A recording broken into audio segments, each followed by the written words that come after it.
I want to say for me, it was right around 2012 that I started to see a little bit of a shift. No pun intended. I don't know where I'm coming up with this. Yeah. Shift in personal training, shifting towards group training. Like I identified that there was something in the air. There was something happening where that one-on-one experience wasn't as easy to and obviously it was a combination of all this new stuff coming out, berries and OTF and I don't even know if F45 was around then, but like, a CrossFit was coming on to the thing. So was that something that you recognized too? Like, yeah, so I started noticing it. I think I was so deep into the personal training world, and I'd say I was deep into it well through like 2015, 2016. Okay. My business was going well personally as a trainer. I enjoyed it. I had a great clientele, that I was really close to. So I don't think I started to get the wandering eye for group fitness yet. I enjoyed it. I like to go take a class at these different places once in a while, but I think it wasn't so. When we started to sweat, it was really Matt that kind of approached me because he had started to notice that, like, okay, this is really where the world's going, and it was right around that time that I was kind of getting that itch to, like, okay, well, I can't be a personal trainer forever, right? I can, but do I really want to? And like, and also, like, you can't ever take a break if you're a trainer, right? Ever. You can't go on a week-long vacation because can't get sick, can't take vacations, nothing. And I loved that commitment to my clients and stuff like that. But it's also not you're not going to get rich and retire doing that either. No matter how much you charge as a trainer and how good of a trainer you can drive, be all the way at the top of your game, but it's still dependent on your time, right? So it's interesting, like, well, and the big thing for me is I've always had a passion for helping people. That's why I think I always loved being a trainer. But then I started to realize that, well, I'm only able to help one person at a time, one hour at a time, right? And so, on a good day, 8, 9, 10 clients, like that's a good busy day, but I'm capped out at that, right? Right. And so I think when Matt approached me with what was the original idea for Sweat that we kind of worked on and evolved, and I can tell you more about that later, but like, he really is the one that recognized the shift in the trend. Personal training will always be there, right? I think there's a big need for it. I think it's always going to be a great business, but really, if you want to touch a lot of lives and you want to really make an impact, and I think that the trend towards group fitness, he had awakened me a little bit to it, and we started looking into it more from a business perspective. Okay. And I'm a numbers guy. I've always had the kind of the Rain Man thing in my head, so we started doing that. I was like, oh man, like this is where we can really make an impact. And so we started running those numbers in our heads and then putting them on paper, and then like, okay, we've got to figure out a way to make group fitness part of what we're doing. And, that's how Sweat started to. And then so Sweat, the idea you said 2015-ish or something like that. So 2017 is when we got started on the whole project. So we started our LLC formation, started putting a pen to paper, getting our lease in place, and then we opened the first one in 2018. Oh, okay. Yeah. All right. Yeah, so I'd say about 2015 is when I started noticing it, attending. 2017 is when it started becoming like, okay, this is probably where we're going to be headed. Yeah. And what was your process of that, like coming up with that concept? Yeah, so so Matt was originally approached me. He was training something. So Matt had a mobile personal training business where he had a bunch of trainers that would go to the apartment buildings and train clients there. Meanwhile, I had more the brick and mortar, where all my trainers worked out of the studio and train their clients in that studio. Matt had a couple of his trainers, and he himself were using Shift to train some of their clients. So Matt tells a story. He's like, I hosted a big meeting for all the trainers once, and I was giving everyone the rah and like whatever for the talk I was giving, and it kind of rung a bell. Like, man, Cody's the kind of guy I might want to partner up with for this idea that I have. So he approaches me with, it was originally gonna be like an assembly line style workout where it's like you go and then the next person goes. And the idea being is that you could just show up and jump into a workout whenever you wanted.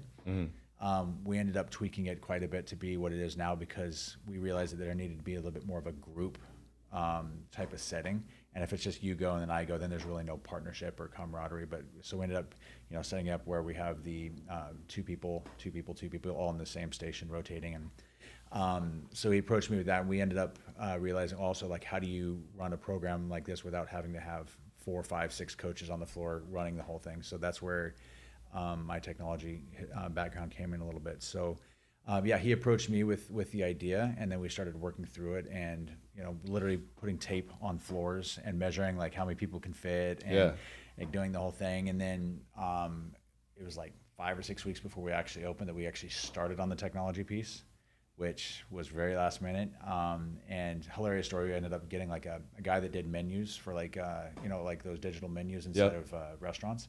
And he built us this really janky thing where the videos could play on 3 different screens, because we needed 3 different exercise videos playing and then a timer on the 4th. And so we figured out this really, really bad software. And then about 5 days before we opened, I hired an old friend of mine from the cruise ship days that actually designed the point of sale systems on the cruise ships. Hired him, and he came in and built what was the foundation of what we now use for our technology system in Sweat. Okay. So yeah, and then we kicked it off 2018. We opened in Sunset Harbor, right below my personal training studio, right below Shift, and we just really used a lot of the social capital that Matt and I had. Invited all of our friends, all of our clients, all of their friends. Like, guys, we got this crazy idea. We opened on a Tuesday because we weren't very smart, and we thought like, oh yeah, just open any day of the week. We didn't do like a grand opening party on a Saturday like smart people would. We and we had like 50, 60 people show up for it on a Tuesday. Amazing. It was great day. Wednesday rolls around, like 9 people came and take class. I'm like, oh man, what have we done? Like, we have, I just blew, a couple $100,000, and this is a bad idea. But then people started kind of getting the idea. So, for anybody that doesn't know what SWEAT440 is, we've basically tried to solve the number one excuse people have for not working out, which is that they don't have time. Right. And this well, like for some people it's an excuse. For a lot of people it's a very valid reason. They've got work, they got kids, they get caught in traffic, they can't find parking, whatever the reason is.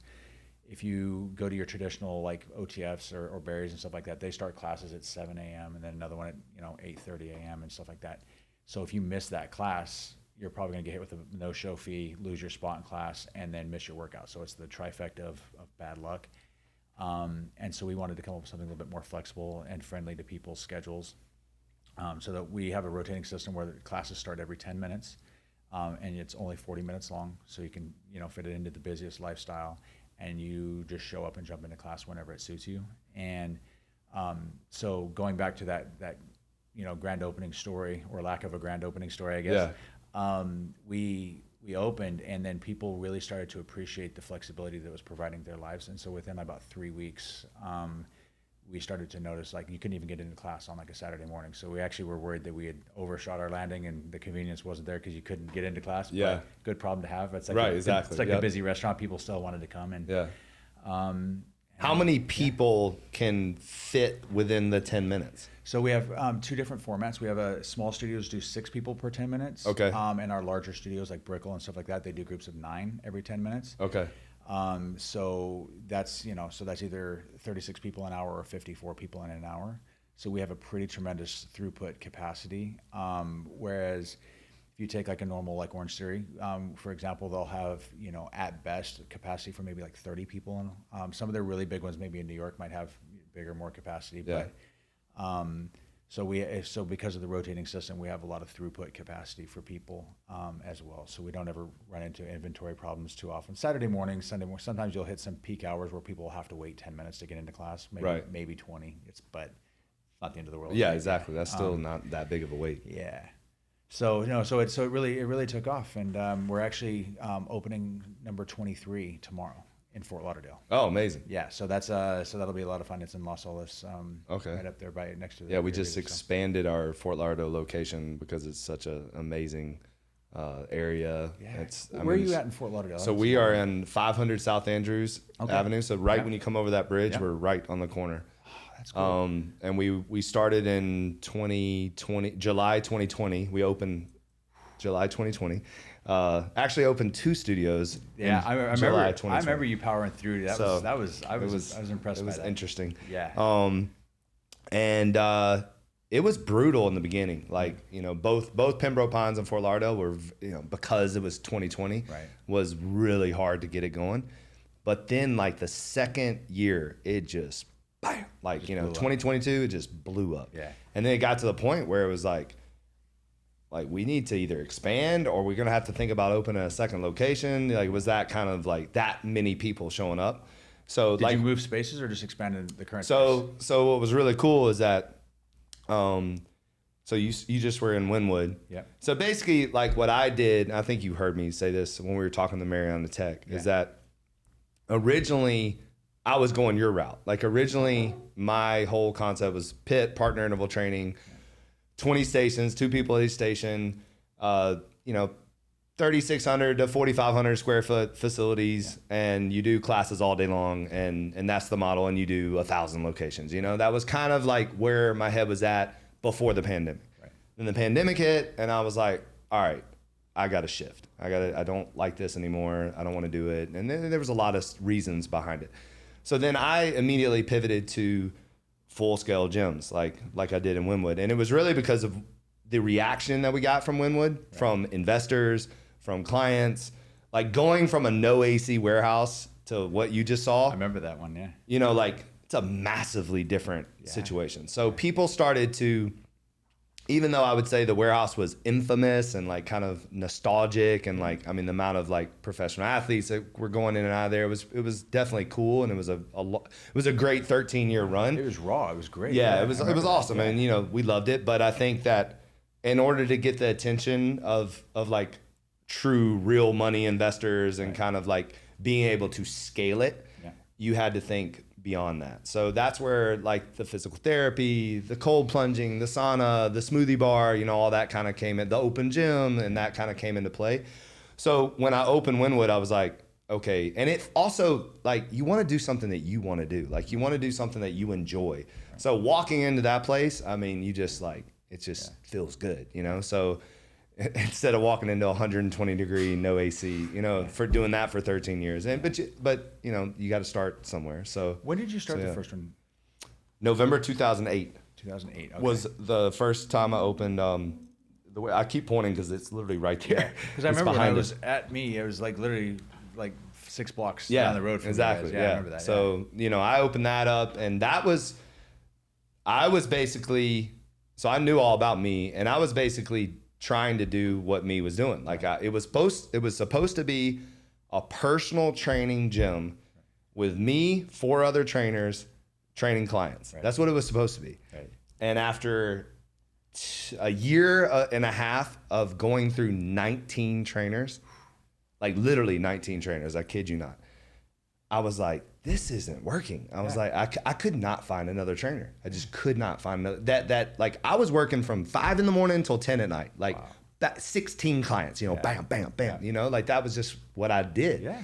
So I was like, where's another, and then the problem too is I kept trying to find Manning, like the Manning, and you can't. And so I was getting and also I was not exactly the easiest to work with, like from a standpoint of, I had a very, very high standard of like this is what's expected, like you should have clients at 5 a.m. and you should be training till it was just what I knew. I didn't know anything else. So we always try to replicate ourselves because that's the lens that we look through. So, Exactly. So I learned a lot. I definitely learned a lot. And then that's when I pivoted. So then that's when I started paying attention to Orange Theory and berries and CrossFit. And I was like, there's something there. Yeah. So in 2000, I want to say it was 2011, or it might have been 2010, but it was right. It was only a couple of years after we opened.